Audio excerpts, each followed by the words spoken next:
गुरुर्ब्रह्मा गुरुर्विष्णु गुरुर्देवो महेश्वरः गुरु साक्षात् परब्रह्म तस्मै श्री गुरवे नमः।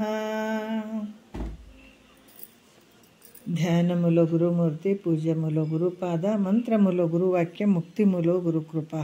ಶ್ರೋತ್ರಿಯ ಬ್ರಹ್ಮನಿಷ್ಠ ಸದ್ಗುರು ಬಸವಾನಂದರ ಪಾದಕಮಲಗಳಿಗೂ ಅವರ ಪ್ರತಿರೂಪದಂಥ ನಿಜಗುಣಪ್ಪನವರ ಪಾದಕಮಲಗಳಿಗೂ ನನ್ನ ದೀರ್ಘದಂಡ ಪ್ರಣಾಮಗಳನ್ನು ಸಲ್ಲಿಸುತ್ತಾ, ಸದ್ಗುರು ಮಾರ್ತಾಂಡ ಸಾಬಾಯಿ ಸದ್ಗುರುಗಳ ಪಾದಕಮಲಗಳಿಗೂ ಹಾಗೂ ರಾಯಪ್ಪ ಸದ್ಗುರುಗಳ ಪಾದಕಮಲಗಳಿಗೂ ನನ್ನ ದೀರ್ಘದಂಡ ಪ್ರಣಾಮಗಳನ್ನು ಸಲ್ಲಿಸುತ್ತಾ, ಗುರು ಸ್ವರೂಪದಂಥ ನನ್ನ ಪತಿದೇವರಿಗೂ ಕೂಡ ನನ್ನ ದೀರ್ಘದಂಡ ಪ್ರಣಾಮಗಳನ್ನು ಸಲ್ಲಿಸುತ್ತಾ, ಮನದಲ್ಲಿ ಸ್ಮರಿಸಿಕೊಳ್ಳುತ್ತಾ, ತಮ್ಮೆಲ್ಲರಿಗೂ ವಂದಿಸುತ್ತಾ, ಇವತ್ತಿನ ಪರಮಾರ್ಥ ಗೀತೆ ಒಳಗೆ 7ನೇ ಗತಿ ಶುರುವಾಗ್ಯದ.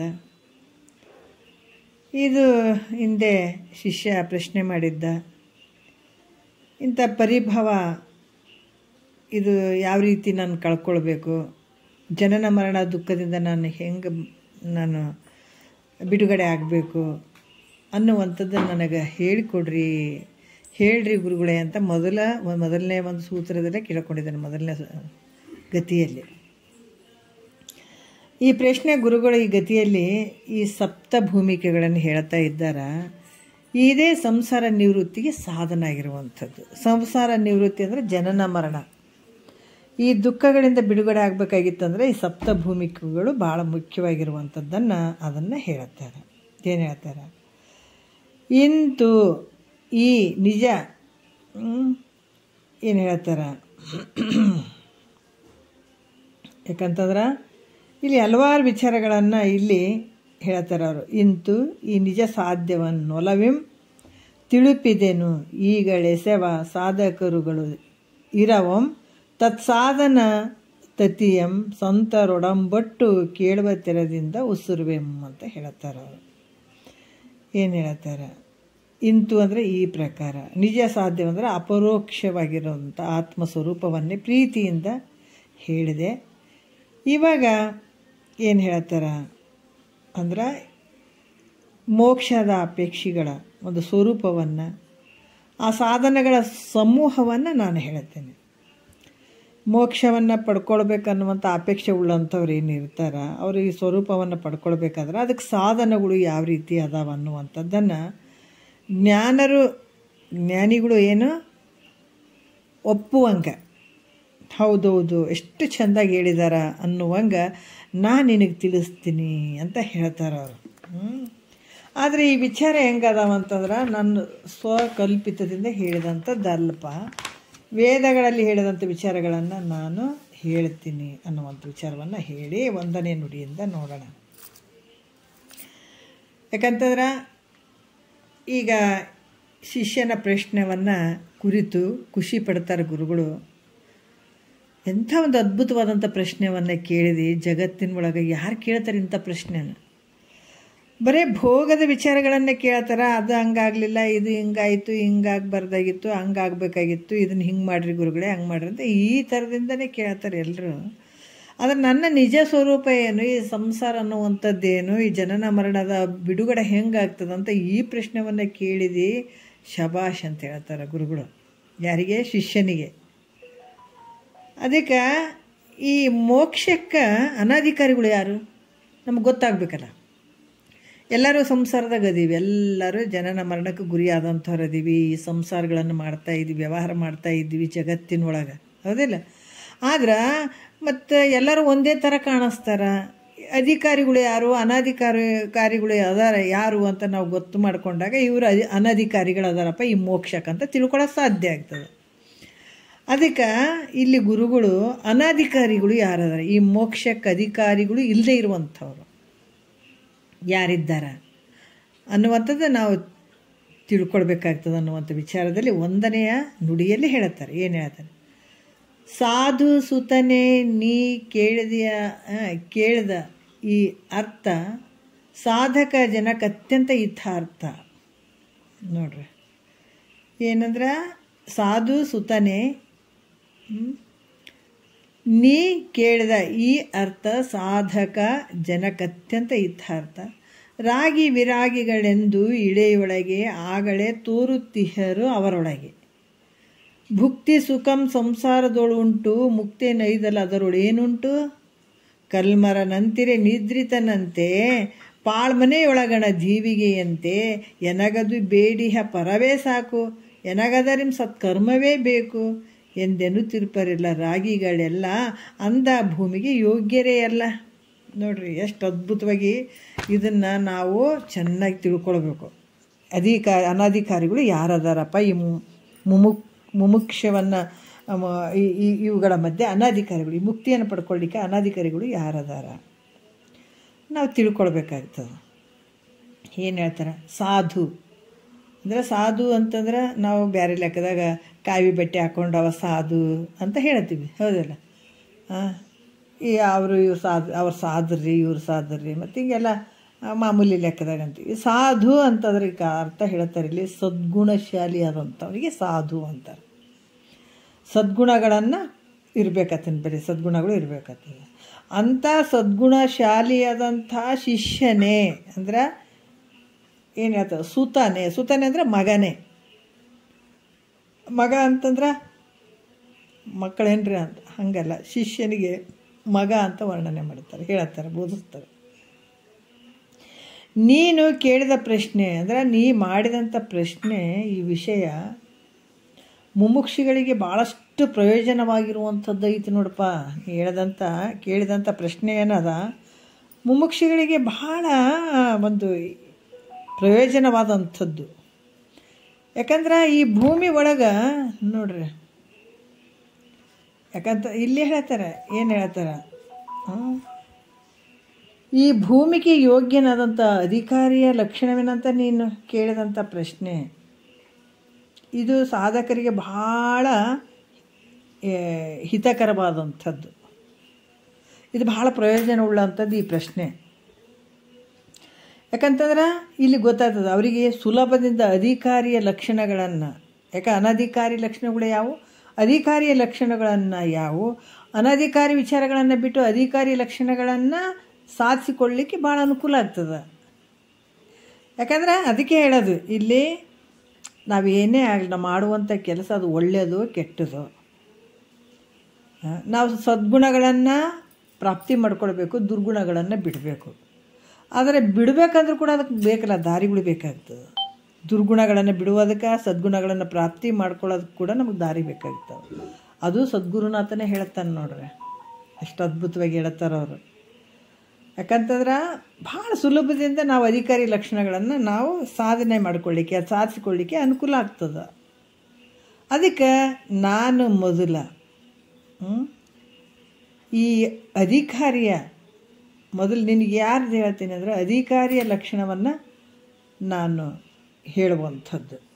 ಹೇಗಂದ್ರೆ ಜಗತ್ತಿನ ಒಳಗೆ ನೋಡ್ರಿ ಯಾವ ರೀತಿ ಅಂತಂದ್ರೆ, ಜಗತ್ತಿನ ಒಳಗೆ ಬಹಳಷ್ಟು ಜನ ಅದಾರ, ಹೌದಲ್ಲ? ಎಲ್ಲ ಜನ ಅದಾರ. ಇಲ್ಲಿ ಇದ್ದಾರ ಅಂತಂದ್ರೂ ಕೂಡ ಈ ಜನರು ಭಾಳ ಜನ ಇದ್ದಾರಂದ್ರೂ ಕೂಡ ಆ ಸಮುದಾಯದಲ್ಲಿ 2 ಪ್ರಕಾರ ಜನರು ಅದಾರ. ಇಲ್ಲಿ ವಿಚಾರಗಳನ್ನು ಹೇಳ್ತಾರೆ. ಯಾಕಂತಂದ್ರೆ ಕೆಲವು ಅಧಿಕಾರಿ ಅನಧಿಕಾರಿ ಲಕ್ಷಣಗಳನ್ನು ನಾನು ಹೇಳ್ತೀನಿ ನಿನಗೆ, 2 ರೀತಿಯಿಂದ ಹೇಳ್ತೀನಿ, ನಿನಗೆ ಗೊತ್ತಾಗಲಿ. ಅಧಿಕಾರಿ ಹೆಂಗಿರ್ತಾನೆ ಅನ್ನೋದು ಗೊತ್ತಾಗಲಿ, ಅನಧಿಕಾರಿ ಹೆಂಗಿರ್ತಾನೆ ಅನ್ನೋದು ಅವ್ರ ಲಕ್ಷಣಗಳನ್ನು ನಾನು ಚೆನ್ನಾಗಿ ತಿಳಿಸ್ತೀನಿ. ಅದಕ್ಕೆ ಜನರು ಈ ಸಮುದಾಯದಲ್ಲಿ ಏನು ಮಾನವ ಶರೀರ ತೊಟ್ಕೊಂಡು ಬಂದಿದ್ದಾರಲ್ಲ, ಈ ಜಗತ್ತಿನೊಳಗೆ ಈ ಜನರು ಅದಾರಲ್ಲ, ಈ ಜನರ ಸಮುದಾಯದಲ್ಲಿ 2 ಪ್ರಕಾರದ ಜನರು ಅದಾರ. ಯಾರದಾರ? 2 ಪ್ರಕಾರದ ಜನರು ಅದಾರ. ಅವ್ರು ಯಾರಪ್ಪ ಅಂತಂದ್ರೆ, ಒಬ್ಬರು ರಾಗಿ ಅಂತಲೂ, ಇನ್ನೊಬ್ಬರು ವಿರಾಗಿ ಅಂತ. ಇವರಿಬ್ಬರು ಅದಾರ. ಎಲ್ಲರೂ ಮನುಷ್ಯರ ಥರ ಕಾಣ್ತಾರಂದ್ರೂ ಕೂಡ ಅವ್ರೊಳಗೆ ಏನದಾವ, ಒಬ್ಬ ರಾಗಿ ಹಂಗದನ, ರಾಗಿ ಅಂತ ಅನ್ಸ್ಕೊಳ್ತಾನೆ, ಒಬ್ಬ ವಿರಾಗಿ ಅಂತ ಅನ್ಸ್ಕೊಳ್ತಾನೆ. ಈ ರೀತಿ ಇಬ್ಬರು ಅದಾರಪ್ಪ. ಇದಕ್ಕೆ ಮುಖ್ಯವಾಗಿ ಹೇಳ್ತಾರೆ, ಇವನೇ ರಾಗಿ ಅದಾನ, ಇವನೇ ವಿರಾಗಿ ಅದಾನಂತ ನಾವು ಹೆಂಗೆ ತಿಳಿದುಕೊಳ್ಬೇಕ್ರಿ? ಪ್ರಶ್ನೆ ಬರ್ತದಲ್ಲ. ಭಾಳ ಗೊಂದಲಗಳು ಅದಾವ. ಮತ್ತು ಇವ ರಾಗಿ ಅದಾನೆ ವಿರಾಗಿ ಅದಾನೆ ಅಂತ ನಾವು ಹೆಂಗೆ ತಿಳ್ಕೊಬೇಕಂತ ನೀವು ಕೇಳ್ಬೋದು. ಆದ್ರೆ ಇದೇನು ಭಾಳ ಆಶ್ಚರ್ಯನಲ್ಲ. ಅವರವರ ಭಾಷಣಗಳ ಮೇಲಿಂದಲೇ ಅಂದರೆ ಅವರವ್ರ ಮಾತುಗಳು, ಅವ್ರ ನಡತೆಗಳು, ಅವ್ರ ಭಾಷಣಗಳು ನಾವು ಅವ್ರನ್ನ ಕಂಡುಹಿಡ್ಲಿಕ್ಕೆ ಸಾಧ್ಯ. ಅದು ಭಾಳ ಸುಲಭ ಐತೆ ನೋಡಪ್ಪ.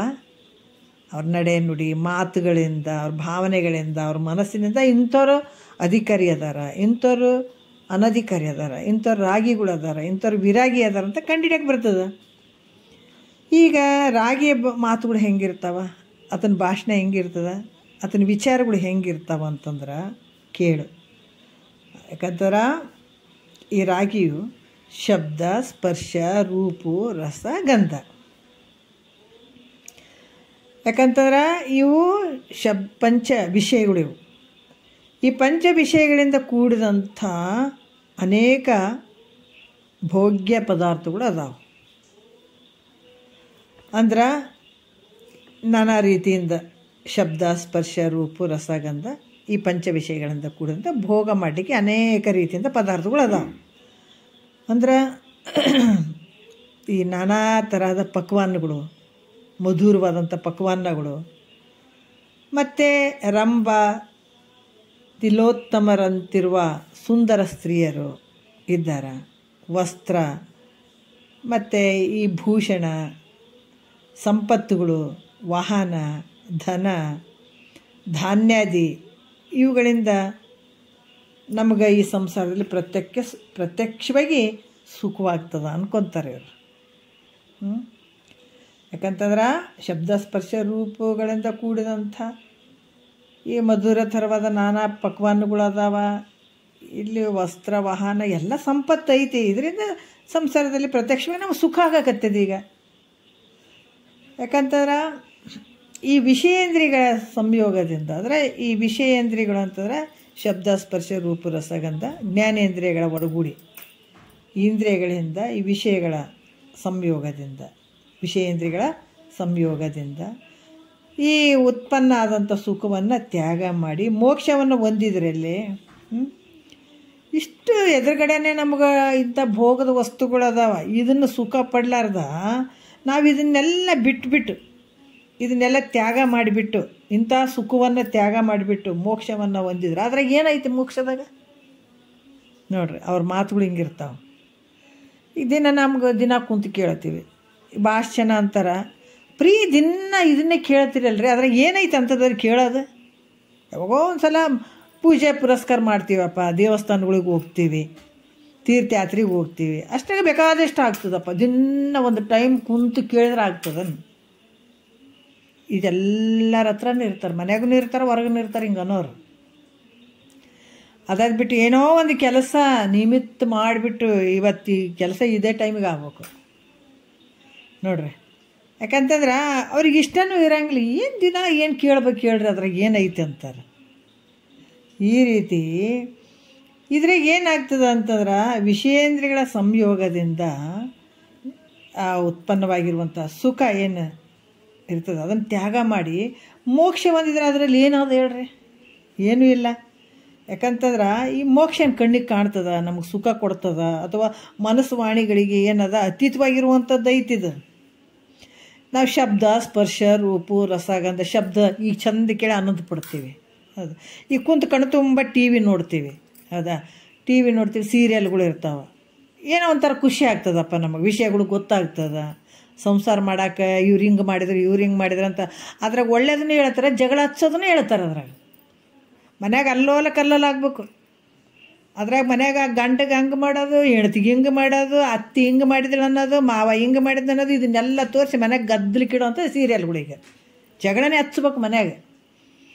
ಅಂಥ ಸೀರಿಯಲ್ಗಳು ಕಣ್ಣಿನಿಂದ ನೋಡ್ತೀವಪ್ಪ, ಕಿವಿಲಿಂದ ಕೇಳ್ತೀವಿ, ಅದು ಸಂಸಾರ ಮಾಡೋಕೆ ಅಳವಡಿಸ್ಕೊಳ್ತೀವಿ, ಅದರಿಂದ ಸುಖ ಆಗ್ತದೆ.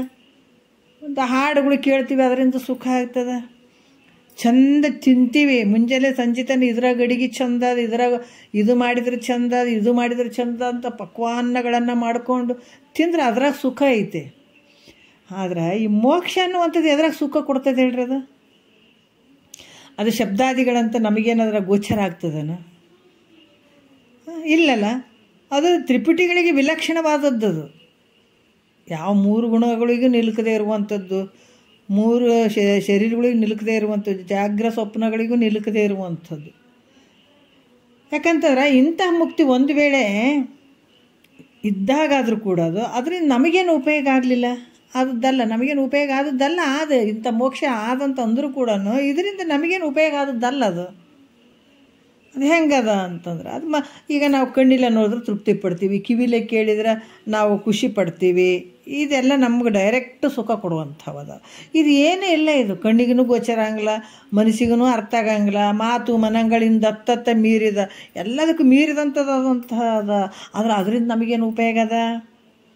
ಹೆಂಗಂದ್ರೆ ಕಲ್ಲು ಮರ ನಿದ್ರೆ ಮಾಡುವ ಪುರುಷ ಹೆಂಗಿರ್ತಾನೆ ಹಂಗೆ.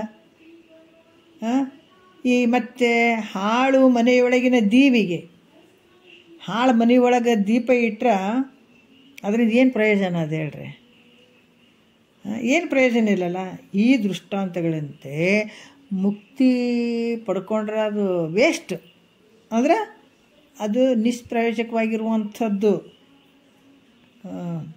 ಅದಕ್ಕೆ ಅದರಿಂದ ಏನು ಉಪಯೋಗ? ಅದು ನಮಗೆ ಮುಕ್ತಿ ಅನ್ನುವಂಥದ್ದು ಎಲ್ಲವನ್ನು ಬಿಡ್ಬೇಕಾಗ್ತದೆ, ಹೌದಲ್ಲ? ಯಾಕಂದ್ರೆ ಸಂಸಾರ ಏನು ಮಾಡ್ತಾರಲ್ಲ ಕಮ್ಮಗೆ, ಅವ್ರ ವಿರುದ್ಧ ಹೋದಂಗೆ ಆಗ್ತದೆ. ಭಾಳ ವಿರೋಧ ಆಗಿಬಿಡ್ತಾವೆ ಕೆಲವು ಸಲ, ಅವ್ರು ಮಾಡೋಂಥದಕ್ಕೆ ಇವ್ರು ಮಾಡೋಂಥದಕ್ಕೆ. ಹಾಗಾಗಿ ಇದರಿಂದ ನಮಗೇನು ಸಂತೋಷ ಐತಿ, ಏನು ಆನಂದ ಐತಿ ಇದ್ರಾಗ? ಈ ಮುಕ್ತಿ ಅನ್ನುವಂಥದ್ದು ನಿಷ್ಪ್ರಯೋಜನವಾಗಿರುವಂಥದ್ದು. ಕಲ್ಲು ಮರಗಳಂತೆ ನಿಪ್ತಿ ಶೂನ್ಯವಾಗಿ ಜಡಪ್ರಾಯವಾಗಿರುವುದೇ ಮುಕ್ತಿ ಅಂತ ಶಂಕೆ ಮಾಡಿ. ಯಾಕಂದ್ರೆ ಇದು ಕೂಡ ಕಲ್ಲು ಮರಗಳಂಗದ, ಜಡದಿಂದ ಕೂಡ್ಯದ.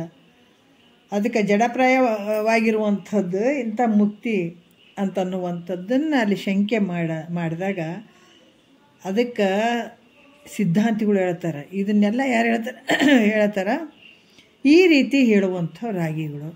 ಅದಕ್ಕೆ ಸಿದ್ಧಾಂತಿಗಳು ಹೇಳ್ತಾರೆ ಹಂಗಲ್ಪ. ಯಾಕಂತಂದ್ರೆ ನೀನು ಚಂದ ತಿಳ್ಕೊಂಡಿದ್ದಿಲ್ಲ. ಆದ್ರೆ ಈ ಮೋಕ್ಷ ಆಗೋದ್ರಿಂದ ಏನಾಗ್ತದಂದ್ರೆ ಅತ್ಯಂತ ದುಃಖ ನಿವೃತ್ತಿ, ಪರಮಾನಂದದ ಪ್ರಾಪ್ತಿ ರೂಪ ಚೈತನ್ಯ ಸ್ವರೂಪವೇ ಮೋಕ್ಷ ಐತೆ. ಅಲ್ಲಿ ಅತ್ಯಂತ ಅಂದ್ರೆ ಭಾಳಷ್ಟು ದುಃಖ, ಅದು ಅತ್ಯಂತವಾಗಿರುವಂಥದ್ದು. ಇದು ಅತ್ಯಂತ ದುಃಖ ನಿವೃತ್ತಿ ಮಾಡುವಂಥದ್ದು ಮತ್ತು ಪರಮಾನಂದದ ಸ್ಥಿತಿ ಆಗುವಂಥದ್ದು. ಪರಮಾನಂದ ಪ್ರಾಪ್ತಿ ರೂಪವಾದಂತಹ ಚೈತನ್ಯ ಸ್ವರೂಪ ಅದು ಮೋಕ್ಷ ಐತೆ ನೋಡ್ರಿ. ಇದು ಚೈತನ್ಯ ಸ್ವರೂಪವೇ ಮೋಕ್ಷ ಆಗ್ತಂತ ಹೇಳಿದಾಗ ಆವಾಗ ಎದುರುಗಡೆ ಇದ್ದತ್ರಾಗಿ ಏನು ಹೇಳತ್ತಾನ? ಹಾಗಾದರೆ ಆ ಮೋಕ್ಷವು ನಿದ್ರೆ ಮಾಡುವಂಥ ಚೇತನ ಪುರುಷನಂತಿದ್ದಂಗೆ ಆಯ್ತಲ್ಲ. ಆ ಮೋಕ್ಷ ಹೆಂಗದ? ನಿದ್ರೆ ಮಾಡಕತ್ತಾನ, ಅಲ್ಲಿ ಏನೊಂದು ಇಂದ್ರಿಯಗಳಿಲ್ಲ, ವ್ಯವಹಾರ ಇಲ್ಲ, ಏನಿಲ್ಲ. ಮತ್ತು ಈ ಮೋಕ್ಷ ಆದರೂ ಕೂಡ ನಿದ್ರೆ ಮಾಡುವಂಥ ಚೇತನ ಪುರುಷನಂಗೆ ಇದ್ದಂಗೆ ಆದಿದು. ಯಾಕಂತಂದ್ರೆ ಈ ಪುರುಷ ನಿದ್ರೆಯಲ್ಲಿ ಸುಖರೂಪನೂ ಚೇತನನೂ ಇದ್ದಾನಂದ್ರೂ ಕೂಡ ವಿಷಯವನ್ನು ಇಂದ್ರಿಯಗಳಿಂದ ಅನುಭವಿಸಿದಂತೆ ಅನುಭವಿಸ್ಲಿಕ್ಕೆ ಬರೋಂಗಿಲ್ಲ. ಆತ ಹೆಂಗದನ? ಸುಖರೂಪ, ನಿದ್ರೆಯಲ್ಲಿ ಸುಖರೂಪ ಇರ್ಬೋದು, ಆ ಚೇತನನು ಇದ್ದಾನ, ಇಲ್ಲ ಅಂತಿಲ್ಲ. ವಿಷಯವನ್ನು ಇಂದ್ರಿಯಗಳೇನು ಅನುಭವಿಸ್ತವೆ, ಕಿವಿ ಕೇಳುವಂಥದ್ದು, ನಾಲಿಗೆ ರುಚಿ ನೋಡುವಂಥದ್ದು, ಸ್ಪರ್ಶ ಮಾಡುವಂಥದ್ದು, ಇವನ್ನು ಕಣ್ಣು ನೋಡುವಂಥದ್ದು, ಮೂಗು ವಾಸನೆ ನೋಡುವಂಥದ್ದು, ಈ ರೀತಿ ಅನುಭವಿಸ್ಲಿಕ್ಕೆ ಬರಂಗಿಲ್ಲ ಅದು. ಯಾಕೆ? ಅಲ್ಲಿ ಇಂದ್ರಿಯಗಳು ಇಲ್ಲ. ನಿದ್ರೆಯಲ್ಲಿ ಬಾಲಕನು ಉಂಡಂತೆ, ನಿದ್ರೆಯಲ್ಲಿ ಬಾಲಕ ಉಂಡನಂದ್ರೆ ಅದಕ್ಕೇನೋ ಸ್ವಾದ ಗೊತ್ತಾಗ್ತದ, ಉಣ್ತೀನಿ ಅನ್ನಂಗೆ ಇರ್ತದ? ಏನಿಲ್ಲ.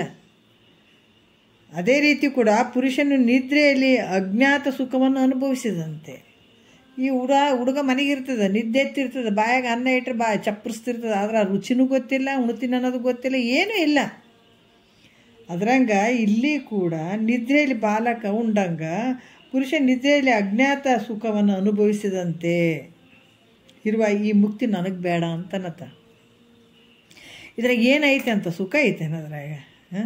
ಅದಕ್ಕಿಂತ ತೊಗೊಂಡು ನಾನೇನು ಮಾಡಲಪ್ಪ, ನಮಗೆ ಇಂದ್ರಿಯಗಳಿಂದ ಸುಖ ಆಗಬೇಕು ಅಂತ ಈತ ಹೇಳ್ತಾನೆ. ಈ ರೀತಿ ಅಂದಾಗ ಸಿದ್ಧಾಂತಿ ಹೇಳ್ತಾನೆ, ಆಗ ಅಲ್ಪ. ಯಾವ ಸುಖವು ಇಂದ್ರಿಯಗಳಿಗೆ ವಿಷಯ ಆಗ್ತದ ಆ ಸುಖವು ಯಾವಾಗಲೂ ಇರ್ತಂತ ತಿಳ್ಕೊಂಡು ಏನು ಇಲ್ಲಲ್ಲ? ಯಾವಾಗಲೂ ಇರ್ತದೆ ಅನ್ನೋದು. ಇಂದ್ರಿಯಗಳಿಂದ ಆದಂಥ ಸುಖ ನಿತ್ಯವಾದದ್ದು ಆದೇನೋ ಇಲ್ಲ. ಇಂದ್ರಿಯಗಳಿಂದ ಆದಂಥ ಸುಖ ನಿತ್ಯವಾದದ್ದಲ್ಲ. ಹೆಂಗದ? ಅನಿತ್ಯವಾಗ್ಯದದು. ಸ್ವಲ್ಪ ತೋರಿ ಅಡಗ್ತದ. ಯಾಕಂತಂದ್ರೆ ಕಿವಿ ಶಬ್ದ ಕೇಳಿ ಖುಷಿ ಪಡ್ತದೆ ಎಷ್ಟೊತ್ತು, ಸ್ವಲ್ಪ ಹೊತ್ತು, ಮತ್ತು ಅದು ಬಿಡ್ತದೆ. ರೂಪ ನೋಡ್ತದ, ಅದರ ಸುಖ ಐತೇನಂತದ, ಅದು ನಿತ್ಯ ಅದನು, ಅದು ಬಿಡ್ತದೆ. ರುಚಿ ಸತ್ಯ ಅಂತ ತಿನ್ನೋಕೆ ಹೋಗ್ತದ, ಅದು ನಿತ್ಯ ಅದನ್ನು, ಅದು ರುಚಿ ಆನಂದ ಸುಖ ಅದನ್ನು ಮಿಥ್ಯ ಅದ. ಸ್ಪರ್ಶ ಮಾಡ್ತದ, ಅದು ಸುಖ ಐತೇನು, ಅದೂ ಸುಖ ಅಲ್ಲ. ಬ್ಯಾಸಿಗೆ ಬಂದ್ರೆ ಮಳೆಗಾಲ ಅಂತದ, ಮಳೆಗಾಲ ಅಂದ್ರೆ ಚಳಿಗಾಲ ಅಂತದ. ಒಂದು ಕರ ಇದು ತೃಪ್ತಿ ಪಡ್ತದಾನೆ, ಇದಕ್ಕೂ ತೃಪ್ತಿ ಪಡುವಂಥದ್ದಲ್ಲ. ಗಂಧ ಅದು ವಾಸನೆ ನೋಡುವಂಥದ್ದು ಕೂಡ ಹಾಗೆ ಎಷ್ಟೊತ್ತು, ಸ್ವಲ್ಪ ಸಮಯ. ಅದಕ್ಕೆ ಈ ರೀತಿಯಾಗಿ ಏನು ಹೇಳ್ತಾರೆ, ಯಾವ ಇಂದ್ರಿಯ ಸುಖ ವಿಷಯ ಆಗ್ತದೋ ಆ ಸುಖ ನಿತ್ಯ ಆದದ್ದಂಥದ್ದಲ್ಲ. ಅದು ಹೆಂಗದ? ಅನಿತ್ಯವಾಗ್ಯದ. ಯಾವ ಸುಖವು ಅತೀಂದ್ರಿಯವಾಗಿರೋದು ಅದು ನಿತ್ಯ. ಅಂದರೆ ಇಂದ್ರಿಯಕ್ಕೆ ನಿಲುಕದೇ ಇರುವಂಥದ್ದು ಆನಂದ ಐತಿ ಒಂದು ಅತೀಂದ್ರಿಯ. ಯಾಕಂತಂದ್ರೆ ನನಗೆ ನಿಜವಾಗಿ ಒಂದು ಅನುಭವ ಅಂತೂ ಭಾಳ ಆಯ್ತು ನನಗೆ. ಯಾಕಂದರೆ ಇಂದ್ರಿಯಗಳಿಗೆ ಅತೀತವಾಗಿರುವಂಥದ್ದು ಒಂದು ಶಕ್ತಿ ನಮ್ಮ ಹತ್ರ ಐತಿ. ಅದು ಅನುಭವಕ್ಕೆ ಬಂದಾಗ ಗೊತ್ತಾಗ್ತದೆ. ಕೆಲವು ಸಲ ಅನುಭವಕ್ಕೆ ಬರ್ತದೆ. ಯಾಕೆ ಕೆಲವು ವಿಚಾರದಾಗ ನಾನು ಹೇಳಿದ್ದೇನೆ. ಯಾಕಂತಂದ್ರೆ ನಮ್ಗೆ ಯಾವಾಗ ಇಂದ್ರಿಯಗಳ ವ್ಯಾಪ್ತಿಯಲ್ಲಿ ಇದ್ದಂಥದ್ದು ಅಲ್ಲಿ ಸುಖ ಅನ್ನಿಸ್ತದೆ, ದುಃಖ ಅನ್ನಿಸ್ತದೆ. ಆದರೆ ಅತೀತವಾಗಿರುವಂಥದ್ದು ಸುಖನೂ ಇಲ್ಲ, ದುಃಖನೂ ಇಲ್ಲ ಅಲ್ಲಿ, ಆ ಅನುಭವ. ಯಾಕಂದ್ರೆ ಇದು ಒಂದು ವಿಚಾರ ನಾನು ಹೇಳಿದ್ದೀನಿ, ಮುಂಚೆ ಆದರೂ ಹೇಳಿದ್ದೀನಿ. ಹೆಂಗಂದ್ರೆ ಬೆಂಗಳೂರಾಗ ಹಾಸ್ಪಿಟ್ಲ್ದಾಗ ಮಗಳದ್ದು ಡೆಲಿವರಿ ಆದಾಗ ನನಗೆ ಒಂದು ಮೆಟ್ಲು ಹತ್ತಕ್ಕಾಗ್ತಿರ್ಲಿಲ್ಲ. ಅಷ್ಟು ಬ್ಯಾಕ್ ಪೇನು, ಕಾಲು ಹಿಂಗೆ ಹೆಜ್ಜೆ ಇಡೋಕ್ಕಾಗ್ತಿರ್ಲಿಲ್ಲ ನನಗೆ, ಆಗ್ತಿರ್ಲಿಲ್ಲ. ಅನಿವಾರ್ಯ ಕರೋನಾ ಸಂದರ್ಭ ನನಗೆ ಅನಿವಾರ್ಯ ಹೋಗಲೇಬಿತ್ತು. ಒಬ್ಬರನ್ನೇ ಬಿಡ್ತೀವಿ ಅಂದ್ರೆ ಒಳಗಡೆ ಇದರಲ್ಲಿ ವಾರ್ಡ್ಗಳಲ್ಲಿ. ಆಯಿತು ಏನು ಮಾಡೋದು ಅಂತ ನಾನೇ ಹೋದೆ. ಮೆಟ್ಲು ಹತ್ತಿ ಮೇಲ್ಗಡೆ ಹೋಗಬೇಕು. ಅದು ಲಿಫ್ಟನ್ನು ಸರಿ ಇರಲಿಲ್ಲ. ಅದು ನಾನು ಮೆಟ್ಲು ಹತ್ಕೊಂಡೆ ಹೋದ್ರಾಯ್ತು ಅಂತ ಒಂದೊಂದು ಹೆಜ್ಜೆ ಫುಲ್ಲು ನೋವು ನನಗೆ, ಫುಲ್ ಕಾಲು ನೋವು. ಏನು ಮಾಡೋದು, ಅನಿವಾರ್ಯ ಹೋಗಲೇಬೇಕಾಗಿತ್ತು. ಮ್ಯಾಲಿನ ಅಂತಸ್ತಾಗ ಹಾಕಿದ್ದು ಅಲ್ಲೇ ಇದ್ದಳಾಕಿ ನನ್ನ ಮಗಳು. ಅಲ್ಲಿಗೆ ಹೋಗ್ಬೇಕಾಗ್ಯದ. ನಾನು ಒಂದು ಮೆಟ್ಲು ಹತ್ಕೊಂತ ಹಿಂಗೆ ಒಂದೊಂದು ಮೆಟ್ಲು ಹತ್ತಿ ಹೋದೆ ಮೇಲ್ಗಡೆ. ಹೋಗಿ ಕೂತ್ಕೊಂಡೆ. ಸುಮ್ಮನೆ ನಾನು ಕಾನ್ಸಂಟ್ರೇಷನ್ ಮಾಡಿಕೊಂಡು ನೋವಾಯ್ತಲ್ಲಪ್ಪ ಹೆಂಗೆ ಮಾಡೋದು ಅಂತ ಹಿಂಗೆ ಕಣ್ಣು ಮುಚ್ಕೊಂಡು ಸ್ವಲ್ಪ ಮೆಡಿಟೇಷನ್ ಥರ ಮಾಡ್ಕೊಂತ ಕೂತ್ಕೊಂಡೆ. ಅದೇ ಗಮನ ಇಟ್ಕೊಂಡು ಸ್ವಲ್ಪ ಶ್ಲೋಕ ಇಂಥವೆಲ್ಲ ಸ್ವಲ್ಪ ಭಗವಂತನ ಸ್ಮರಣೆ ಮಾಡ್ಕೊಂಡು ಸುಮ್ಮನೆ ಕೂತ್ಕೊಂಡಿದ್ದೆ. ಅಂತ ನೋವಾಯ್ತಲ್ಲ ನನಗೆ ಹೆಂಗೆ ಮಾಡೋದು ಇದೇ ಅನ್ಕೊಂಡು ಕೂತ್ಕೊಂಡೆ. ತುಂಬ ನೋವಿತ್ತು. ಆವಾಗ ಈಗಿಂದು ಡೆಲಿವರಿ ಸಂದರ್ಭದಾಗ ಆಕಿನ ಕರ್ಕೊಂಡು ಹೋಗಿ ನಂತರ ಇಮ್ಮಿಡಿಯೇಟ್ಲಿ ಒಬ್ಬ ಸಿಸ್ಟ್ರ್ ಬಂದಳು, ಓಡಿ ಬಂದಳು. ಎಷ್ಟು ನೋವಂದ್ರೆ ನನಗೆ ಹೆಜ್ಜಿಡಕ್ಕೆ ಬರ್ತಾಯಿಲ್ಲ, ಅಷ್ಟು ನೋವಿನ ಮಧ್ಯೆ ಆಕೆ ಓಡಿ ಬಂದು, ಯಾಕೋ ನಿಮ್ಗೆ ಇಮ್ಮಿಡಿಯೇಟ್ಲಿ ಡಾಕ್ಟ್ರ್ ಕರಿತಾ ಇದ್ದಾರ ಅಂತಂದರು.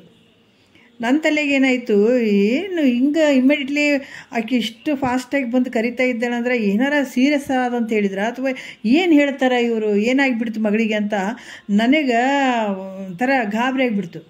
ನನಗೆ ಗೊತ್ತಿರದೇನೆ ಫುಲ್ ಗಾಬರಿ ಆಗಿಬಿಟ್ಟೆ. ಬಟ್ ಹೆಂಗೆ ಇಳಿದೆ ನನಗೆ ಗೊತ್ತಿಲ್ಲ. ಪಟ ಮೆಟ್ಲು ಇಳಿದೀನಿ, ಪಟ ಮೆಟ್ಲು ಹತ್ತಿದ್ದೀನಿ, ಎಲ್ಲ ಕಡೆ ಓಡಾಡಿದ್ದೀನಿ. ಬಟ್ ಆ ನೋವು ಅನ್ನೋದೇ ಇಲ್ಲ ನನಗೆ. ಆಮೇಲೆ ನನಗೆ ಅರಿವಿಲ್ದಂಗೆ 2-3 ಸಲ ಹತ್ತಿದ್ದೀನಿ, 2-3 ಸಲ ಇಳಿದಿದ್ದೀನಿ. ಮತ್ತು ಆಮೇಲೆ ಆಕಿನ ತಂದು ವಾರ್ಡಿಗೆ ಹಾಕಿಲ್ಲ, ಮಗು ಚೆನ್ನಾಗಿದೆ, ಗಂಡು ಮಗು ಐತೆ ಅಂತೆಲ್ಲ ಅವ್ರು ನೀಟಾಗಿ ಹೇಳಿದ್ರು ನನಗೆ. ನೀವು ನೋಡೋಕ್ಕೆ ಕರೆದಿದ್ದೀವಿ ಅಷ್ಟೇ, ಮಗುನ ನೋಡೋಕ್ಕೆ ಕರೆದಿದ್ದೀವಿ ಅಷ್ಟೇ ಅಂದರು. ಆವಾಗ ಸಮಾಧಾನ ಆಯಿತು. ಬಂದು ಮೇಲ್ಗಡೆ ಮತ್ತೆ ಪಟಪಟ ಹತ್ತಿ ಮೇಲ್ಗಡೆ ಬಂದು ಕೂತ್ಕೊಂಡು ಒಂದು 10 ನಿಮಿಷ ಕೂತ್ಕೊಂಡು ಆಮೇಲೆ ಯೋಚನೆ ಮಾಡ್ತೀನಿ. ಬರಬೇಕಾದಾಗ ನಾನು ಇಷ್ಟು ನಡ್ಕೊತ ಬರೋಕ್ಕಾಗಲಿಲ್ಲ. ಆದ್ರೆ ಇಷ್ಟು ಒಂದು 2-3 ಸಲ ಹತ್ತಿದೆ, 2-3 ಸಲ ಇಳಿದೆ, ಆ ನೋವೇ ಕಂಡು ಬರಲಿಲ್ಲಲ್ಲ, ಇದು ಹೆಂಗಾಯಿತು ಅಂತ ತುಂಬ ಯೋಚನೆ ಮಾಡಿದೆ. ನನಗೆ ಆವಾಗ ಗೊತ್ತಾಯಿತು, ಅದು ಇಂದ್ರಿಯಕ್ಕೆ ಮೀರಿದಂಥ ಒಂದು ಶಕ್ತಿ ನಮ್ಮ ಹತ್ರ ಐತೆ. ಅದು ನಿಜವಾಗಿ ನಮಗೆ ಇವೆಲ್ಲ ಕೇಳಿದಾಗ ಒಂದೊಂದು ಅನುಭವಕ್ಕೆ ಬರ್ತಾ ಹೋಗ್ತಾವೆ. ಅದು ಮೀರಿದಾಗ ಈ ಶರೀರ ಯಾವ ರೀತಿ ವರ್ತನೆ ಮಾಡಿದರೂ ಕೂಡ ಇದಕ್ಕೆ ನೋವೂ ಇಲ್ಲ, ಆನಂದನೂ ಸುಖನೂ ಇಲ್ಲ, ಏನಿಲ್ಲ. ಅದು ಇಂದ್ರಿಯಕ್ಕೆ ಒಳಪಟ್ಟಾಗ ಮಾತ್ರ ಸುಖ ದುಃಖ ಅನ್ನಿಸ್ತದೆ. ಇಂದ್ರಿಯ ಅತೀತವಾಗಿರುವಂಥ ಒಂದು ವಸ್ತು ಐತಲ್ಲ, ಆ ವಸ್ತು ಅಲ್ಲಿ ಸುಖನೂ ಅನಿಸಲ್ಲ, ದುಃಖನೂ ಅನ್ಸಂಗಿಲ್ಲ, ಏನೊಂದು ಅನ್ಸಲ್ಲ ನೋಡ್ರಿ. ಆ ಒಂದು ಶಕ್ತಿ ಐತೆ ಮನುಷ್ಯನ ಬಳಿ, ಎಲ್ಲರ ಹತ್ರನೂ ಐತೆ ಅದು. ಒಬ್ಬರ ಬಲ್ಲೆ ಅಂತಲ್ಲ, ಆ ಶಕ್ತಿ ಐತೆ. ಅದಕ್ಕೆ ಇಲ್ಲಿ ಕೂಡ ಹೇಳ್ತಾರವರು, ಈ ಸಿದ್ಧಾಂತ ಹೇಳ್ತಾನೆ ಅಲ್ಪ, ಇದು ಅತೀಂದ್ರಿಯ, ಯಾವ ಸುಖವು ಅತೀಂದ್ರಿಯ ಆಗಿರ್ತದೋ ಅಂದರೆ ಇಂದ್ರಿಯಗಳ ಅತೀತವಾಗಿರುವಂಥದ್ದು ಯಾವುದದ ಆ ಸುಖ ಅದಲ್ಲ, ಅದೇ ನಿತ್ಯವಾಗಿರುವಂಥದ್ದು ಅಂತ ಹೇಳ್ತಾರೆ ಅವರು. ಅದೇ ನಿತ್ಯವಾಗಿರುವಂಥದ್ದು ಅಂತ. ಅತೀಂದ್ರಿಯ ಸುಖವೇ ಮೋಕ್ಷ ನೋಡ್ರಿ. ಎಲ್ಲವನ್ನ ಮೀರಿ ಹೋಗುವಂಥದ್ದದು. ಯಾವುದಕ್ಕೆ ಒಳಪಡುವಂಥದ್ದಲ್ಲ. ಈ 3 ಶರೀರಕ್ಕೆ, ಇಂದ್ರಿಯಗಳಿಗೆ, ಇವೆಲ್ಲ ಏನದಾವ, ಇವು ಯಾವಕ್ಕೂ ಜ್ಞಾನೇಂದ್ರಿಯಗಳು, ಕರ್ಮೇಂದ್ರಿಯಗಳು, ಇವು ಯಾವಕ್ಕೂ ನಿಲುಕದೇ ಇರುವಂಥದ್ದು ಶಕ್ತಿ ಐತಲ್ಲ, ಅದು ಆ ಸುಖವೇ ಮೋಕ್ಷ ಅಂತ ಹೇಳಿಸ್ಕೊಡ್ತದೆ ನೋಡು ಅಂತ ಹೇಳ್ತಾರೆ ಮಹಾತ್ಮರು. ಈ ರೀತಿ ಹೇಳಿದಾಗ ಅವಾಗ ವಾದಿ ಹೇಳ್ತಾನೆ, ಯಾವನ ರಾಗಿ ಹೇಳ್ತಾನೆ, ಏನು ಹೇಳ್ತಾನೆ, ಪ್ರತ್ಯಕ್ಷವಾಗಿ ನಮ್ಮ ಮನೆಯೊಳಗಿರುವ ದೀಪವು ನಮಗೆ ಪ್ರಯೋಜನವಾಗಿರುವಂತೆ. ನೋಡಪ್ಪ, ನಮ್ಮ ಮನೆ ಒಳಗೆ ಏನೈತೆ, ಆ ಮನೆ ಒಳಗೆ ದೀಪ ನಮಗೆ ಪ್ರಯೋಜನ ಅದ, ಬೆಳಕು ಕೊಡ್ತದೆ. ಆದ್ರೆ ಆ ರೀತಿ ಹಾಳು ಮನೆಯೊಳಗಿನ ದೀಪ ಪ್ರಯೋಜನ ಆಗಲಾರ್ದು. ನಮ್ಮೊಳಗಡೆ ಮನೆಗಿರುವಂಥ ದೀಪ ನಮಗೆ ಹೆಂಗೆ ಪ್ರಯೋಜನ ಆಗ್ತದ, ಹಾಳು ಮನೆಯೊಳಗಿನ ದೀಪ ಹೆಂಗೆ ಪ್ರಯೋಜನ ಆಗಲಾರ್ದಪ್ಪ. ಅದೇ ರೀತಿ ಕೂಡ ಇಂದ್ರಿಯಗಳಿಂದ ವೇದ್ಯವಾದಂಥ ಸುಖ ನಮಗೆ ಪ್ರಯೋಜನವಾದಂತೆ. ಇಂದ್ರಿಯಗಳಿಂದ ಆದಂತಹ ಏನು ಸುಖ ಅದು ನಮಗೆ ಪ್ರಯೋಜನ ಆಗ್ತದೆ. ಆದರೆ ಅತೀಂದ್ರಿಯವಾದ ಮುಕ್ತಿಯ ಸುಖ ನಮಗೆ ಪ್ರಯೋಜನ ಆಗಂಗಿಲ್ಲ. ಅದು ಸ್ವಲ್ಪ ದೂರ ಅದಲ್ಲ, ಇಂದ್ರಿಯಗಳು ದಾಟಿ ಅದ, ಆ ಸುಖ ನಮಗೆ ಪ್ರಯೋಜನ ಆಗಿಲ್ಲ. ನಾವು ಇಂದ್ರಿಯಗಳಿಂದ ಏನಾಗ್ತದೆ, ನಮಗೆ ಶಬ್ದ, ಸ್ಪರ್ಶ, ರೂಪು, ರಸ, ಕಿವಿಗಳಿಂದ ಶಬ್ದ ಕೇಳೋದು ಖುಷಿ ಅನ್ನಿಸ್ತದೆ, ನೋಡೋದ್ರಿಂದ, ಕಣ್ಣಿಲೆ ನೋಡೋದ್ರಿಂದ ರೂಪು ಖುಷಿ ಅನ್ನಿಸ್ತದೆ. ಇವೆಲ್ಲ ಇದರಿಂದ ಸುಖ ಆಗ್ತದೆ. ಅತೀಂದ್ರಿಯವಾದಂಥ ಮುಕ್ತಿಯ ಸುಖ ನಮಗೆ ಪ್ರಯೋಜನ ಆಗಲ್ಲ ಅಂತ ಹೇಳ್ತಾನೆ ಆತ. ಅದರಿಂದ ನಮಗೆ ಮುಕ್ತಿ ಬೇಕಾಗಿಲ್ಲಪ್ಪ ಅಂತ ಆತ ಹೇಳ್ತಾನೆ. ಅದರಿಂದ ನಮ್ಗೆ ಏನಾಗ್ತದೆ, ಇಹಲೋಕ ಮತ್ತು ಪರಲೋಕ ಭೋಗಗಳಿದ್ರೆ ಸಾಕು. ಇಹಲೋಕದಲ್ಲಿ ಏನು ಭೋಗಿಸ್ತೀವಿ, ಹೆಂಡತಿ, ಮಕ್ಕಳು, ಹೆಣ್ಣು, ಹೊನ್ನು, ಮಣ್ಣು, ಇವು ನಮಗೆ ಭಾಳ ಸುಖ ಕೊಡುವಂಥವದಾವ. ಮತ್ತು ಇವನು ಬಿಟ್ಟು ಆದರೂ ಕೂಡ ಸ್ವರ್ಗಾದಿ ಭೋಗಗಳು ಅದಾವಲ್ಲ ಅಲ್ಲಿ ಪರಲೋಕದಾಗ, ಆ ಭೋಗಗಳು ನೋಡ್ರಿ. ಇಹ ಅಂದರೆ ಈ ಲೋಕದ ಭೋಗಗಳು, ಪರ ಅಂದ್ರೆ ಸ್ವರ್ಗಾದಿ ಭೋಗಗಳು ಮುಂದೆ ಹೋದ್ಮೇಲೆ. ಇಷ್ಟು ಸಾಕು. ಯಾಕಂತಂದರೆ ಇಹ ಪರ ಭೋಗಗಳು ಇವನ್ನ ನಾವು ಇಲ್ಲಿ ಸಂತೋಷ ಇರಬೇಕು, ಪರಲೋಕದಲ್ಲಿ ಸಂತೋಷ ಇರಬೇಕಂದ್ರೆ ಯಜ್ಞ ಯಾಗದಿ ಸತ್ಕರ್ಮಗಳನ್ನು ಮಾಡೋದ್ರಿಂದ ಇವೆಲ್ಲ ಪ್ರಾಪ್ತ ಆಗ್ತಾವೆ ನಮಗೆ. ಮತ್ತು ಇಲ್ಲಿ ನಮಗೆ ಒಳ್ಳೆಯದಾಗ್ಲಪ್ಪ ಅಂತ ಇಲ್ಲಿ ಏನಾದರೂ ಕಾಮ್ಯ ಭಾವನೆಯಿಂದ ಎಲ್ಲ ಕರ್ಮಗಳನ್ನು ಮಾಡುವಂಥದ್ದು ಇದು ನಮಗೆ ಸುಖ ಕೊಡ್ತದೆ. ಮತ್ತು ಪರಲೋಕದಾಗ ನಾವು ಇಂತಹ ಸ್ವರ್ಗಾದಿ ಭೋಗವನ್ನು ಅನುಭವಿಸ್ಬೇಕಂತ ಅಲ್ಲಿ ಭಾವ ಇಟ್ಕೊಂಡು ನಾವೇನಾರ ಸತ್ಕರ್ಮಗಳನ್ನು ಮಾಡಿದರೆ, ಅದು ವೇದಗಳಲ್ಲಿ ಹೇಳಿದಂಥ ವಿಚಾರಗಳನ್ನೇ ನಾವು ಮಾಡಿದಾಗ ಇಹದಲ್ಲೂ ಸುಖ ಆಗ್ತದೆ, ಪರಲೋಕದಲ್ಲೂ ಸುಖ ಆಗ್ತದೆ ನಮಗೆ. ಈ ಸತ್ಕರ್ಮಗಳನ್ನು ಮಾಡೋದ್ರಿಂದ ನಮಗೆ ಈ ಥರ ಭೋಗಗಳು ಏನಾಗ್ತದೆ, ನಮಗೆ ಸುಖ ಕೊಡ್ತದೆ. ಈ ಕಾರಣದಿಂದ ಯಜ್ಞಾದಿಗಳನ್ನು ಅವಶ್ಯವಾಗಿ ಮಾಡಬೇಕು ನಾವು. ಇಹದಲ್ಲೂ ಪರಲೋಕದಲ್ಲಿ ಆನಂದವಾಗಿರ್ಬೇಕಾದ್ರೆ ಯಜ್ಞಾದಿಗಳನ್ನು ಮಾಡಬೇಕು ನಾವು. ಇದೇ ನಿಜವಾದ ಪುರುಷಾರ್ಥ ಇರುವಂಥದ್ದು, ನಾವು ಮಾಡ್ಕೊಳ್ಬೇಕಾದಂಥದ್ದು ಇದು. ಇದನ್ನು ತ್ಯಾಗ ಮಾಡಿ ಮೋಕ್ಷವನ್ನು ಬಯಸುವವರೆಲ್ಲ ಆಲಸ್ಯ ಉಳ್ಳಂಥವ್ರವರು. ನೋಡಿ, ಈಗ ನಾನು ಜಪ ಮಾಡ್ತೀನಿ, ತಪ ಮಾಡ್ತೀನಿ, ನಾನಾ ರೀತಿಯಿಂದ ಯಜ್ಞ ಯಾಗಾದಿಗಳನ್ನು ಮಾಡ್ತೀನಿ, ಇಹದಲ್ಲೂ ಸುಖದಿಂದ ಇರ್ತೀನಿ, ಪರಲೋಕದಲ್ಲೂ ಸುಖದಿಂದ ಇರ್ತೀನಿ. ಮತ್ತು ಇದಕ್ಕಾಗಿ ನಾನು ಬಡ್ದಾಡ್ಬೇಕು, ಇದನ್ನು ಮಾಡಬೇಕು. ಅಂದರೆ ಈ ಕಾರಣದ ಯಜ್ಞಾದಿಗಳನ್ನು ನಾನು ಅವಶ್ಯವಾಗಿ ಇಂಥ ಕರ್ಮಗಳನ್ನು ಮಾಡಬೇಕು ನಾನು. ಇದು ಮುಖ್ಯವಾಗಿರುವಂಥದ್ದು ನೋಡಿ, ಯೋಗ್ಯವಾಗಿರುವಂಥದ್ದು ಇದು. ಇದನ್ನು ಬಿಟ್ಟುಬಿಟ್ಟು ಬರೀ ಮೋಕ್ಷ ಬಯಸುವವರೆಲ್ಲರೂ ಹೆಂಗದಾರ, ಅವರು ಆಲಸ್ಯಗಳದಾರ, ಆಲಸ್ಯ ಉಳ್ಳಂಥವ್ರು ಅದಾರ ಅವರು. ಈ ರೀತಿ ನೋಡ್ರಿ, ಈ ರೀತಿ ಹೇಳುವಂಥವ್ರು ಎಲ್ಲರೂ ಏನಾಗ್ತಾರ, ರಾಗಿಗಳು ಅಂತ ಹೇಳ್ತಾರೆ ಅವರಿಗೆ. ರಾಗಿಗಳು ಇವರು ಮುಂದೆ ಹೇಳುವಂಥ ಈ ಭೂಮಿಕೆಗಳಿಗೆ ಅಧಿಕಾರಿಗಳು ಅಲ್ಲ. ಭಾಷಣ ಹೇಳತ್ತಾರೆ ಇಲ್ರಿ, ಕೆಲವರು ಇದನ್ನು ಕೇಳೋಕೆ ಇಷ್ಟಪಡಂಗಿಲ್ಲ. ಬರೀ ಕರ್ಮಗಳನ್ನು ಪೂಜೆ ಮಾಡಬೇಕು, ಗುಡಿ ಗುಂಡಾರ ಸುತ್ತರಿಬೇಕು, ಅಲ್ಲಿ ಹೋಗ್ಬೇಕು, ಇಲ್ಲಿ ಹೋಗ್ಬೇಕು. ಅದಕ್ಕೆ ಮಹಾತ್ಮರು ಹೇಳ್ತಾರಲ್ಲ, ಮರವ ಕಂಡಲ್ಲಿ ಸುತ್ತುವರಯ್ಯ, ನೀರ ಕಂಡಲ್ಲಿ ಮುಳುಗುವರಯ್ಯ, ಮರವ ಕಂಡಲ್ಲಿ ಸುತ್ತುವರಯ್ಯ, ಬತ್ತುವ ಹರಿಯುವ ಬತ್ತುವ ನೀರನ್ನು ಕಂಡು ಒಣಗುವ ಮರವನ್ನು ಕಂಡು ಬಲ್ಲವರು ನಿಮ್ಮನ್ನೆತ್ತ ಬಲ್ಲವರು ಕೂಡಲ ಸಂಗಮ ಅಂತ ಹೇಳ್ತಾರಲ್ಲ, ಅದು ವಚನ ಇದೆ ನೋಡ್ರಿ, ಭಾಳ ಚಂದ. ಈ ಥರದಲ್ಲೇ ಮುಳುಗಿದವ್ರು ಇಂಥದನ್ನು ಕೇಳೋಕೆ ಇಷ್ಟಪಡ್ತಾರನ್ನ ಅವರು. ಅದರಿಂದ ಏನಾಗ್ತದೆ? ಸುಮ್ಮ ಕುಂತು ಕೇಳೋದ್ರಿಂದ ಏನಾಗ್ತದೆ? ಅದ್ರಾಗ ಏನು ಹೇಳ್ಯಾರ, ಇದ್ರಾಗ ಏನು ಹೇಳ್ಯಾರ, ಅವು ಬೇಕಾಗಿಲ್ಲ ಅಂತ. ಈ ರೀತಿ ಭಾವ ಉಳ್ಳಂಥವ್ರು ಈ ಮೋಕ್ಷಕ್ಕೆ ಅಧಿಕಾರಿಗಳು ಅಲ್ಲ. ನಾವು ತಿಳ್ಕೊಂಡ್ಬಿಡ್ಬೇಕು. ಈ ಥರ ಏನಾದರೂ ಅಂತಿದ್ರಂದ್ರೆ ಇದಕ್ಕೆ ಅವ್ರಿಗೆ ಯೋಗ್ಯತೆ ಇಲ್ಲ. ಒಂದು ಏನಾದ್ರು ನೌಕರಿ ಮಾಡಬೇಕಾದ್ರೆ ಅವ್ರಿಗೆ ಕ್ವಾಲಿಫಿಕೇಷನ್ ಬೇಕಾಗ್ತದೆ. ಇಲ್ಲರಿ ನೀವು ಇಂಥ ಡಿಗ್ರಿ ತೊಗೊಂಡಿರ್ಬೇಕು, ಎಲ್ಲರೂ ಬಂದಿರ್ತಾರೆ, ಸರ್ಟಿಫಿಕೇಟ್ ಅದೆಲ್ಲ ತೊಗೊಂಡು ಬಂದಿರ್ತಾರೆ. ನೀವೇನು ಮಾಡಿರಿ, ಇಲ್ಲ ಇಂಥ ನೌಕರಿಗೆ ಇಂಥದ್ದೇ ಮಾಡ್ಬೇಕಂತೀರಿ, ಅವ್ರು ಏನು ಕ್ವಾಲಿಫಿಕೇಷನ್ ಇರ್ತದೆ ಅವರು ಅದನ್ನು ಪಡ್ಕೊಳ್ತಾರೆ.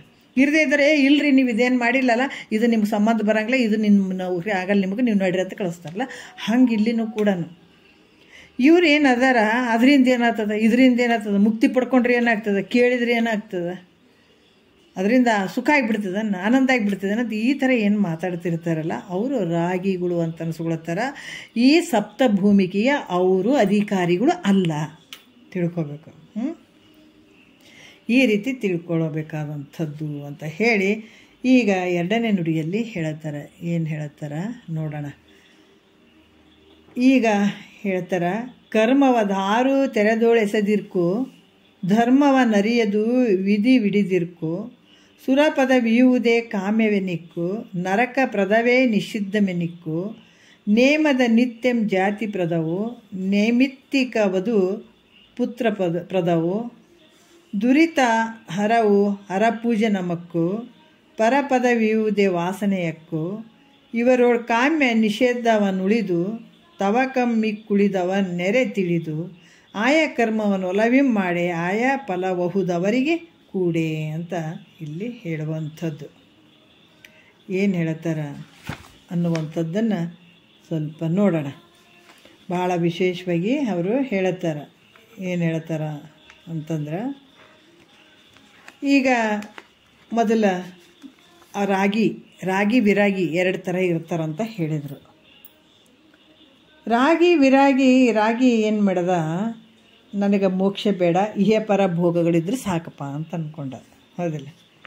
ಆತ ಏನು ಹೇಳಿದ, ಕರ್ಮವದಾರು ತೆರೆದೊಳೆಸದಿರ್ಕು. ಆತ ಏನು ಮಾಡಿದ, ಇಹೆ ಪರ ಭೋಗಗಳಿದ್ರೆ ಸಾಕಪ್ಪ, ಬೇರೆ ಏನು ಬೇಕಾಗಿಲ್ಲ. ಇಹ ಪರ ಭೋಗಗಳಿಗೆ ಕಾರಣವಾದಂಥ ಸತ್ಕರ್ಮಗಳು ಏನದಾವ, ಇಹದಲ್ಲೂ ಸುಖ ಪಡಬೇಕು, ಪರಲೋಕದಲ್ಲೂ ಸುಖ ಪಡಬೇಕು, ಅಂಥ ಒಂದು ಸತ್ಕರ್ಮಗಳ ನನಗೆ ಅವಶ್ಯಕವಾಗಿ ಬೇಕು ಅಂತ ಹೇಳ್ತಾನತ. ಅದರಿಂದ ಕರ್ಮ ಎಷ್ಟು ಪ್ರಕಾರ ಆಗ್ಯದಪ್ಪ, ಸತ್ಕರ್ಮಗಳನ್ನು ಮಾಡ್ಬೇಕಂತನತ. ಇಹದಲ್ಲೂ ಪರಲೋಕದಲ್ಲಿ ಸುಖವಾಗಿರ್ಬೇಕಂತಂದ್ರೆ ನಾನು ಸತ್ಕರ್ಮಗಳನ್ನು ನನಗೆ ಮಾಡಲಿಕ್ಕೆ ಯೋಗ್ಯವಾಗಿರುವಂಥವು. ಅದಕ್ಕೆ ಅದರಿಂದ ಕರ್ಮ ಎಷ್ಟು ಪ್ರಕಾರ ಇದೆ ಅನ್ನುವಂಥದ್ದನ್ನು ಈ ವಿಚಾರದಲ್ಲಿ ಬಹಳಷ್ಟು ವಿಸ್ತಾರವಾಗಿ ಹೇಳಬೇಕಾಗ್ತದೆ. ಈ ಕರ್ಮ ಅನ್ನುವಂಥದ್ದು ಫಲಭೇದಗಳ ಮೂಲಕ ಅನೇಕ ಪ್ರಕಾರವಾಗಿ ಅದಾವೆ. ಇದು ಕರ್ಮದ ಫಲ ಈ ಭೇದಗಳ ಮೂಲಕ ಅನೇಕ ರೂಪವಾಗಿ ಅದಾವೆ. ಅವು ಯಾವುವು ಅಂತಂದ್ರೆ ಹೇಳ್ತಾರೆ. ಇಲ್ಲಿ ಕೂಡ ಹೇಳ್ತಾರೆ, ಪುರುಷ ಪ್ರವೃತ್ತಿ ಉದ್ದೇಶಾರ್ಥವಾಗಿ ವೇದಾದಿಗಳಿಂದ ಹೇಳಲ್ಪಟ್ಟಂಥದ್ದು.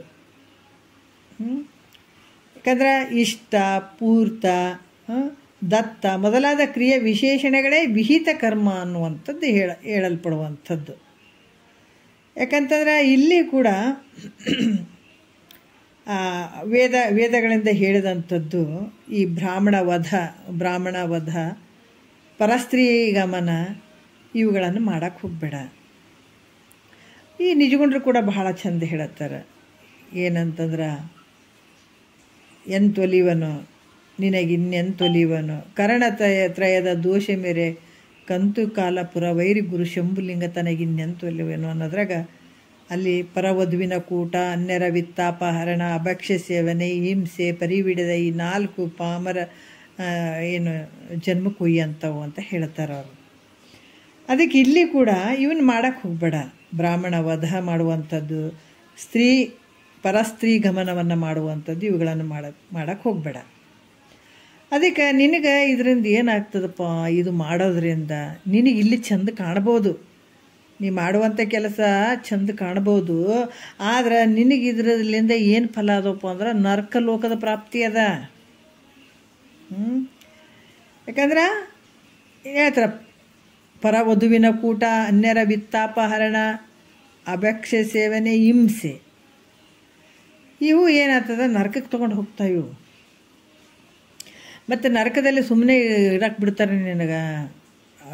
ದೊಡ್ಡ ದೊಡ್ಡ ಮಳೆ ಹೊಡಿತಾರಂತ, ಮತ್ತು ಸುಡ ಎಣ್ಣೆಯಲ್ಲಿ ಹಾಕ್ತಾರಂತ, ಮತ್ತು ಕಾಲಿಗೆ ಅದಕ್ಕೆಲ್ಲ ದಪ್ಪ ಸಾಮಾನು ಕಟ್ಟಿ ಎಳ್ಕೊಂಡು ಹೋಗ್ತಾರಂತ ನರಕದಲ್ಲಿ. ಅದು ಒಂದಲ್ಲ ಎರಡಲ್ಲ, ವಿಚಿತ್ರ ಯಾತನೆಗಳು ಕೊಡ್ತಾರಲ್ಲಿ. ಮತ್ತು ನರಕದಲ್ಲಿ ಕೊಡುವಂಥ ಇಂಥ ಇಷ್ಟು ವಿಚಿತ್ರವಾದಂತಹ ನೋವುಗಳು, ಯಾತನೆಗಳಿಗೆ ನೀ ಗುರಿ ಆಗಬೇಕಾಗ್ತದೆ. ಹೀಗೆ ಹೇಳುವಂಥದ್ದು ಯಾವುದು, ಇದನ್ನು ಮಾಡೋಕ್ಕೆ ಹೋಗಬೇಡ, ಅದಕ್ಕೆ ಇಂಥದ್ದು ಮಾಡೋಕ್ಕೆ ಹೋಗಬೇಡ ಅಂತ ಹೇಳುವಂಥದ್ದು ನಿಷಿದ್ಧ ಕರ್ಮ. ಇಂಥದ್ದು ಮಾಡೋಕ್ಕೆ ಹೋಗಬೇಡ.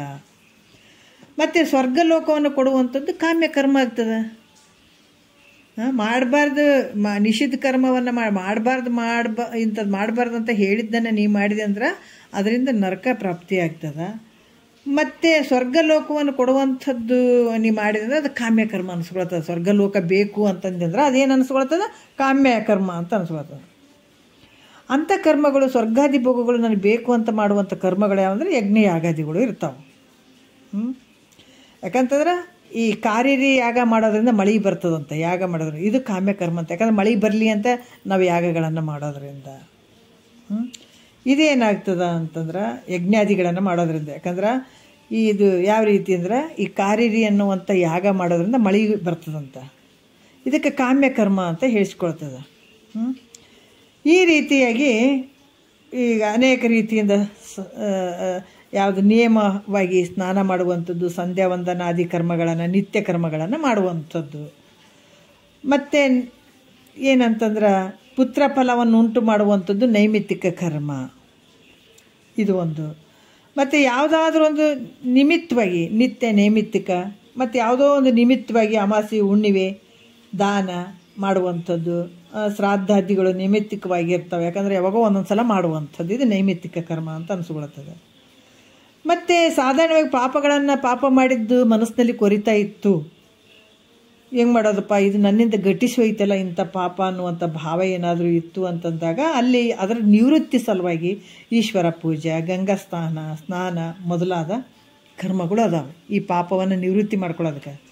ಈ ಕರ್ಮಕ್ಕೆ ಪ್ರಾಯಶ್ಚಿತ್ ಕರ್ಮ ಅಂತ ಹೇಳ್ತಾರೆ 4. ಯಾಕಂದರೆ ನಿತ್ಯ ನೈಮಿತ್ತಿಕ, ಮತ್ತು ಯಾಕಂದರೆ ಇಲ್ಲಿ ಕೂಡ ಯಾವ ರೀತಿ ಹೇಳ್ತಾರೆ, ನೈಮಿತ್ತಿಕ ಕರ್ಮ ಅನ್ನುವಂಥದ್ದು ನಿಮ್ಮ ಯಾವುದೋ ಒಂದು ನಿಮಿತ್ತದಿಂದ ಮಾಡುವಂಥ ಪ್ರಾಯಶ್ಚಿತ್ ಕರ್ಮ, ಈ ರೀತಿ ಮಾಡುವಂಥದ್ದು. ನಿತ್ಯ ಕರ್ಮ, ಕಾಮ್ಯ ಕರ್ಮ, ನೈಮಿತ್ತಿಕ ಕರ್ಮ, ಮತ್ತು ಏನು ಅಂತಂದ್ರೆ ಪ್ರಾಯಶ್ಚಿತ್ ಕರ್ಮ ಅನ್ನುವಂಥದ್ದು.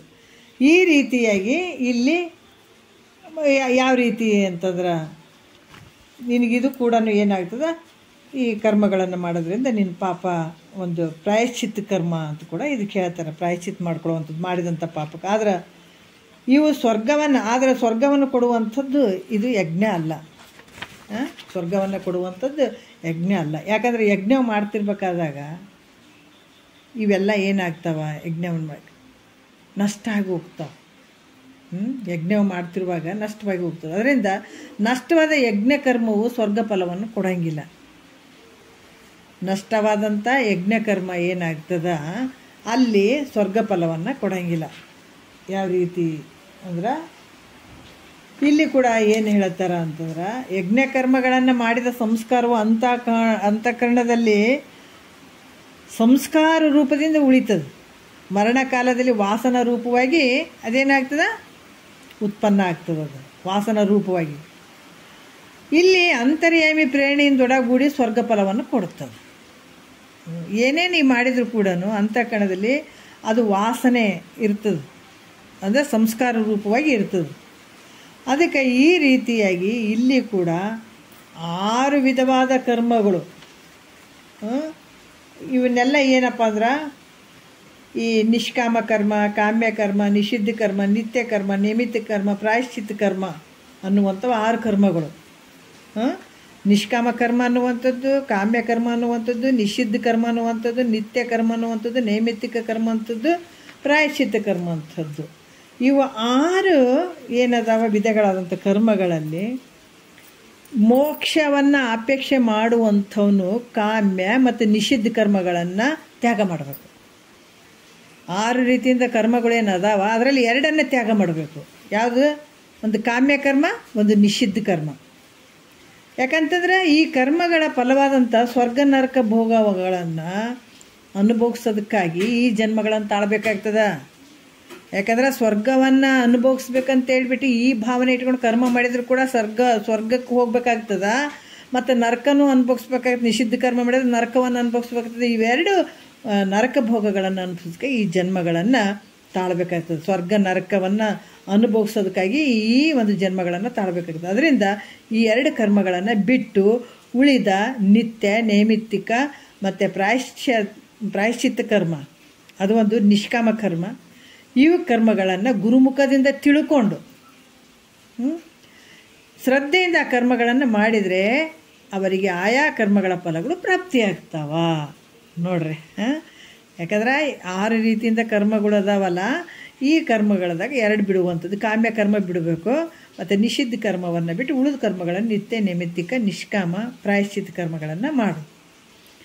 ಇದರಿಂದ ನಿನಗೆ ಆಯಾ ಕರ್ಮಗಳ ಫಲ ಸಿಗ್ತವೆ. ಅರ್ಥಾತ್ ನಿಷ್ಕಾಮ ಬುದ್ಧಿಯಿಂದ ಈ ಕರ್ಮಗಳನ್ನು ಮಾಡೋದ್ರಿಂದ ನೋಡ್ರಿ, ಅದಕ್ಕೆ ಇದು ಹೇಳೋದಕ್ಕೆ ಈ ಕರ್ಮಗಳು ಹೇಳೋದು ಅಂದರೆ ಏನಂದರೆ ನಿಷ್ಕಾಮ ಬುದ್ಧಿಯಿಂದ ನೀವು ಮಾಡಿದಾಗ, ಫಲಾಪೇಕ್ಷೆ ಇಲ್ಲದೇ ಮಾಡಿದಾಗ ಈ ಕರ್ಮಗಳನ್ನು ಮಾಡೋದ್ರಿಂದ ಏನಾಗ್ತದೆ? ಚಿತ್ತ ಶುದ್ಧಿ ಆಗ್ತದೆ, ಮನಸ್ಸು ಶುದ್ಧಿ ಆಗ್ತದೆ, ಅಂತಃಕರಣ ಶುದ್ಧಿ ಆಗ್ತದೆ. ಈ ರೀತಿಯಿಂದ ಆದಾಗ ನಿನಗೆ ಫಲವು ಏನು ಚಿತ್ತಶುದ್ಧಿ ಫಲ ರೂಪ ಪ್ರಾಪ್ತಿಯಾಗ್ತದೆ. ಇದು ನಿಷ್ಕಾಮ ಕರ್ಮ ಮಾಡೋದ್ರಿಂದ ಏನಾಗ್ತದೆ ಅಂದರೆ ಚಿತ್ತಶುದ್ಧಿ ಆಗ್ತದೆ, ಅಂತಃಕರಣ ಶುದ್ಧ ಆಗ್ತದೆ. ಈ ರೀತಿ ನಿನಗೆ ಈ ಫಲ ಪ್ರಾಪ್ತಿ ಆಗ್ತದಪ್ಪ ಅನ್ನುವಂಥ ವಿಚಾರವನ್ನು ಹೇಳ್ತಾರೆ. ಮತ್ತು 3ನೇ ನುಡಿ ನಾಳೆ ನೋಡೋಣ. ಒಂದೊಂದು ವಿಚಾರಗಳು ಭಾಳ ಅದ್ಭುತವಾಗಿ ಹೇಳ್ತಾರೆ. ಈಗ 6 ಕರ್ಮಗಳ ಬಗ್ಗೆ ಹೇಳಿದ್ರು, ಏನು ಮಾಡಬೇಕು ಏನು ಬಿಡ್ಬೇಕು ಅನ್ನುವಂಥದ್ದನ್ನು ಹೇಳಿದರೆ ನಾಳೆ 3ನೇ ನುಡಿ ಇಟ್ಕೊಂಡು ಮಾತಾಡೋಣ. 1-2 ಗುರುಪಾದಕ್ಕೆ ಅರ್ಪಿಸಿ ಹರ ಓಂ.